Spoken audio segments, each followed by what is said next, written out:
Louvado seja o nome santo do Senhor. Amados irmãos, encontro com a minha Bíblia aberta aqui no livro do Evangelho de São Mateus, capítulo 12, versículo 1. Mateus, capítulo 12, versículo 46. A família de Jesus.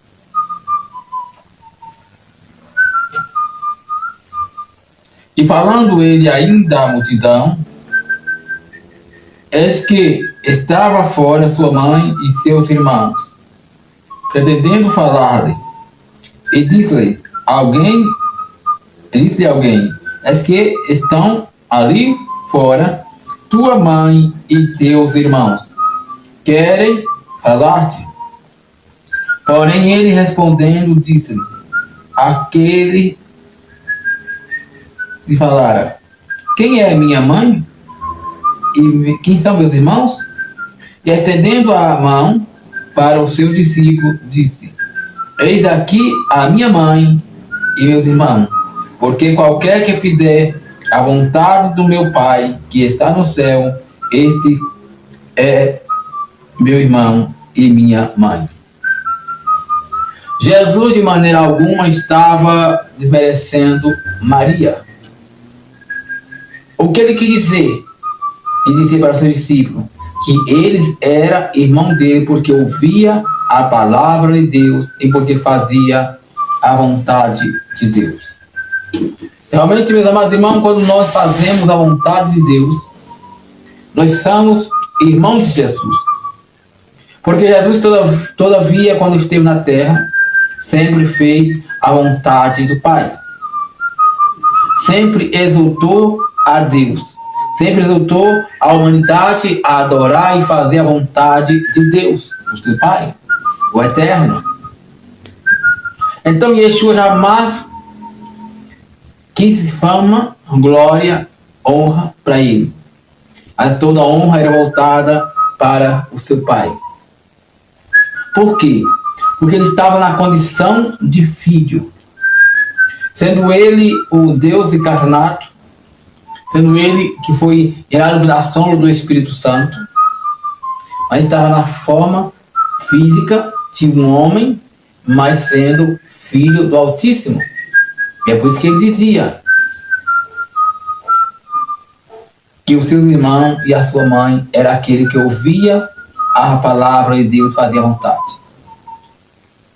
Porque esse é o nosso dever, é fazer a vontade daquele que nos chamou, daquele que nos enviou a este mundo para uma missão. E qual é a sua e a minha missão? A tua e a minha missão é pregar o Evangelho da salvação, é anunciar a Jesus, é glorificar ao Eterno de Israel, é falar das maravilhas que o nosso Deus tem feito em nossas vidas, é proclamar as boas novas, que é esta palavra, a Bíblia Sagrada.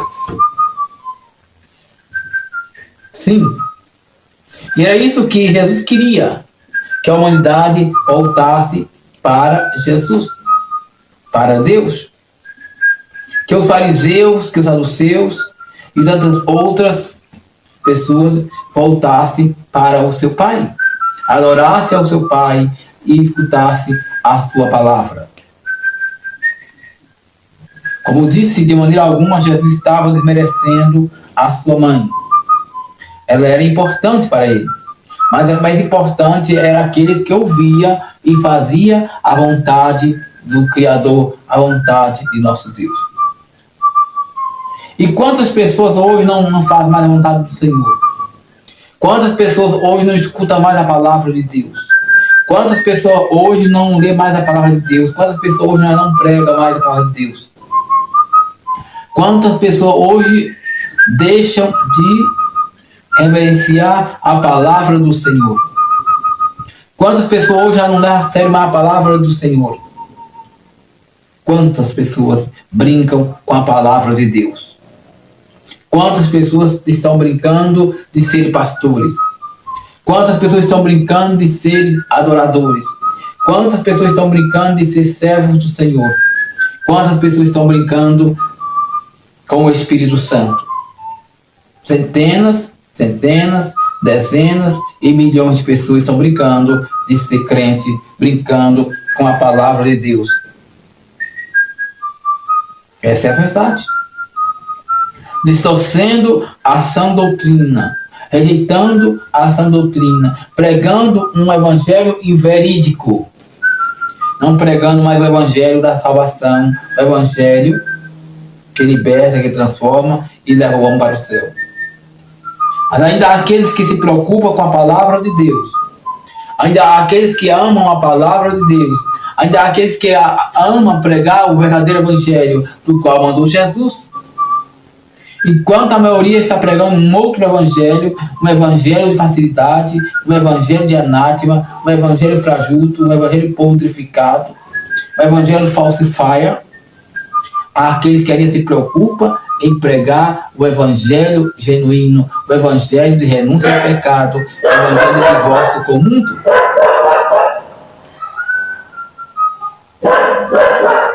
Essa é a verdade. Aqueles que ainda pregam o evangelho da santidade, da separação com o mundo, que diz não para o mundo, que diz não para as bandeiras que o inimigo oferece, para os pratos de carne, de picanha que o inimigo mostra, para servir ao Senhor, para fazer a vontade daquele que os enviou a esta terra para a missão que é pregar o santo evangelho. Jesus, quando esteve na terra, na sua vida terrena, como um maior profeta, como um maior pregador, ele sempre exaltou a humanidade a obedecer à vontade do seu Pai, que está no céu. Ele sempre disse que o seu Pai era Deus, era o Hashem. Hashem significa o nome, porque muitos judeus não pronunciavam o nome do Senhor por temor, pelo grau de santidade, que é o Eterno de Israel, o Criador dos céus e da terra. Apesar que nosso Deus tem vários nomes, são chamados de nomenclaturas. Assim como Jesus tem vários nomes, chama-se nomenclaturas. Por quê? Porque cada país conhece ele com um nome diferente. Isso não quer dizer que nós estamos blasfemando contra Deus, que nós estamos pecando contra Deus, como muitos têm pregado. Há muitos dizem que nós temos pregado, que nós temos pecado contra o Senhor, quando chamamos Jesus de Jesus, e não de Yeshua ou de Yahshua. Quando chamamos nosso Deus de Deus, e não de Yahweh, ou Yah, ou Yahu, ou Yahushua, que é Jesus, ou Yahweh, que é nosso Deus. Diz que nós estamos blasfemando contra Deus, mas não é assim, amados. Porque cada país tem sua cultura, cada país tem seu nome, origem, tem sua língua materna. E as pessoas não entendem que elas chamam o Senhor segundo a sua língua materna. Por exemplo, nós brasileiros nascemos, crescemos ouvindo o nome Deus. O grego usa a palavra Theos, que para muitos é um nome pagão. É um deus mitológico da Grécia. O italiano o chama como Dio. O francês como Di. O espanhol como Dios. O americano como God. E assim por diante. Cada país tem sua linguagem, tem seu idioma, tem seu dialeto, tem sua cultura. E adora a Deus da forma que é, da sua língua falada, da sua língua materna. Então, creio que por essa situação, nosso Deus não vai castigar, não vai amaldiçoar. Tem que pregar que nós poderemos até perder a nossa salvação por causa do nome. Porque realmente, quem sabe o nome do Senhor? Ele não deixou expresso para ninguém o seu nome. Se é Yeshua, se é Yahshua, se é Hashem, se é Elohim. Qual será o verdadeiro nome dele? Qual será? Como é que ele é conhecido nas alturas? Se não pelo Eterno. pelo Santo dos Santos, pelo Rei da Glória, Rei do Rei e do Senhor. O que importa é a tua sinceridade, a tua fé, porque quando eu pronuncio o nome de Jesus, eu não estou pronunciando com esnobação, eu estou pronunciando porque assim aprendi em português a chamá-lo de Jesus, até porque sou brasileiro, não nasci em Israel, que o chama de Yahshua ou Yeshua, como chama também de Adonai, etc. Então causa-se muita confusão sobre a nomenclatura do Filho Eterno e do Eterno. Mas o que importa é a tua fidelidade para com Deus, para com Yeshua, para com Jesus, ou com Jesus no italiano. Nós temos que ser sinceros, temos que ser verdadeiro adorador, adorar a Deus em espírito e verdade. E fazer a vontade daquele que nos enviou a essa terra. Nós não existiríamos, mas Deus nos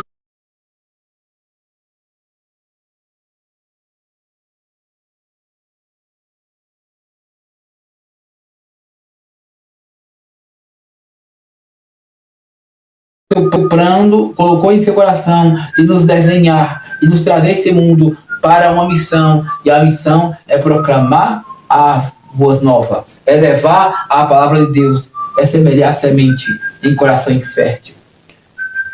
Você não está aqui por acaso. Você não está aqui porque você é bonitinha, você merece. Não, não. Deus tem um plano na tua, mas porém você anula o plano do Senhor. Como você anula? Dando ouvido à voz do mundo, fazendo a tua vontade e na vontade daquele que te chamou. Ah, eu sou muito jovem, não vou ser crente. Esse negócio de ser crente, esse negócio de dar com a Bíblia embaixo do braço, é coisa cafona. É não, meu amado irmão. É não, meu jovem. A palavra do Senhor diz que assim, o jovem, eu vou te chamar porque vou ser forte. Então Deus chamou você para o adorar, para o servir, fazer a sua vontade e pregar a sua palavra. Amanhã você será velho. Amanhã você será velha. Essa tua vaidade, essa tua beleza vai passar. Amanhã você estará enrugada. O rosto todo cheio de prega, cabelos grisalhos ou branco. A vaidade passa. Tudo passa. Tudo finda, mas só uma coisa que não finda e não passa é a palavra do Senhor. Essa permanece para sempre.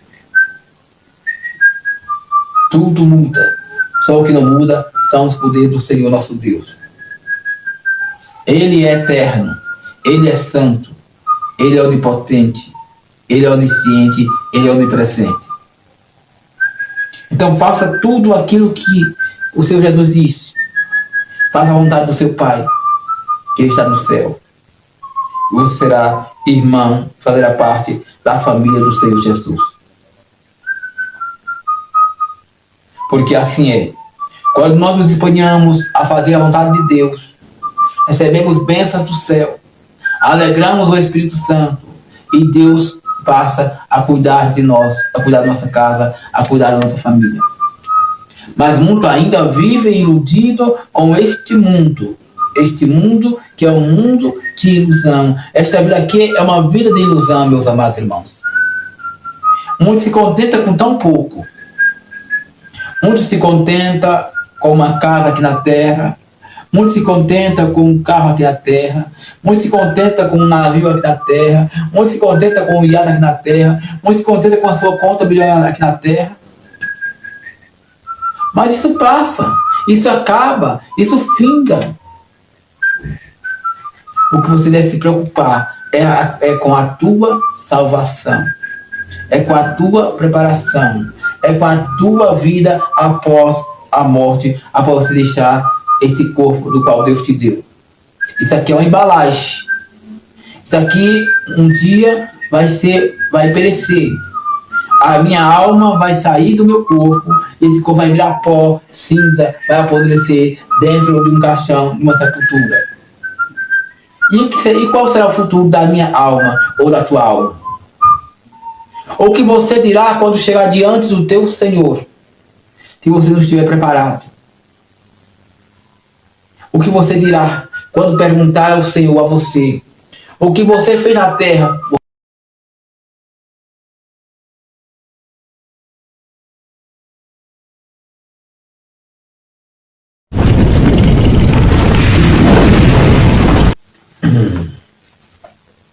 Louvado